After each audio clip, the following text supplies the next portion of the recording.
Let me tell you the part they don't put in the stories. People don't always leave with noise. Sometimes they leave by becoming busy. Sometimes they leave by becoming polite.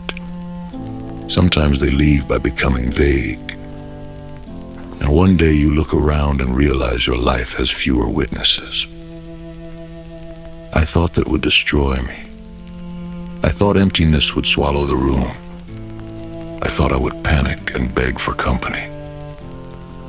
But something else happened. Something quiet. Something permanent.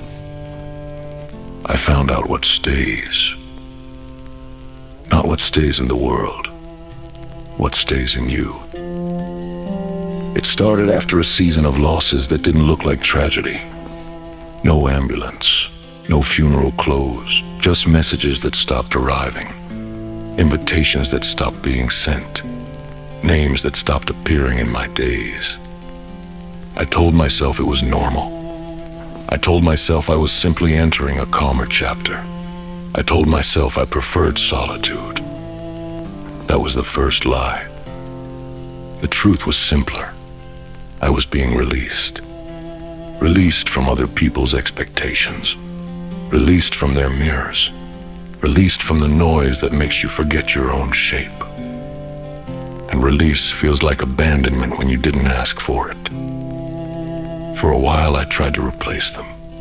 I filled the hours. I filled the silence. I let my days become crowded just to avoid hearing the inside of my chest. Then one night, the replacements failed. No one answered. No one was available. No one was in the mood to carry my weight. And the room became honest. Honesty is what arrives when you can't distract yourself anymore. I sat by the fire and listened, not to the weather, to my own life moving without an audience. And I noticed what remained. First, my habits stayed. My mind still reached for people who were no longer there. My body still expected familiar footsteps. My attention still leaned toward doors that would not open. Then my pride stayed. It kept asking who was at fault. It kept building cases. It kept searching for a clean villain. And then something deeper stayed. A small, stubborn tenderness I hadn't given enough respect.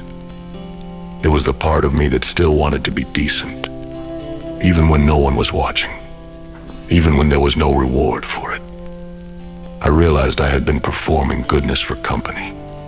I had been polishing myself for approval. I had been acting like my character required witnesses. And when the witnesses vanished, I didn't become worse. I became real. That scared me. Because reality is not flattering. Reality doesn't applaud. Reality doesn't explain itself. So I asked myself a question I had avoided for years. If no one returns, what kind of person do you still choose to be? The answer wasn't a speech, it was a list of small actions. Making the bed even when no guest will see it. Cleaning the cup even when no one cares. Speaking gently to yourself even when you are disappointed. Those are the things that stayed. Not the friends, not the lovers, not the applause, just the private choices. And then the strangest comfort arrived. I stopped trying to be understood. I stopped trying to be remembered correctly. I stopped trying to win the past back. Because when everyone leaves, the past loses its audience too. And without an audience, the past becomes less convincing. That is the secret gift of being left. It forces you to meet the part of you that cannot leave. I won't pretend it felt beautiful. It felt raw. It felt like cold water. But it also felt clean. But I understood that loneliness is not the absence of people. It is the absence of alignment with yourself. And that alignment is built in the dark, not in crowds. What stayed when everyone left was not my comfort. What stayed was my responsibility for the kind of man I become when nobody is there to forgive me.